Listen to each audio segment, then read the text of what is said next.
د فاتحه مبارکه سوره چې د قران عظیم شان لومړی سوره ده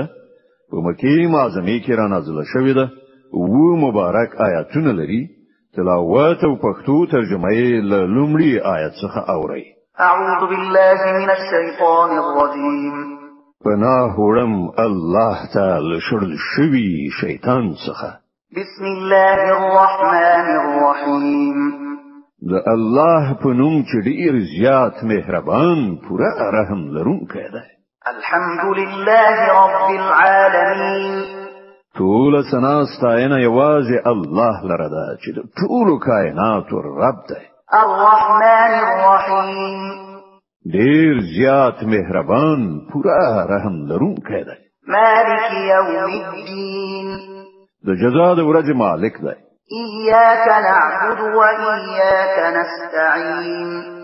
اهدنا الصراط المستقيم صراط الذين أنعمت عليهم غير المغضوب عليهم ولا الضالين مونږ همدا ستا عبادت کوو او همدا ستانه مرسته غواړو مونږ ته سم لار وښیه د هغو کسانو لار چې تا پرې پیرزوینه کړې ده چې غوسه پرې نه ده شوې او بیلارې شوې نه دي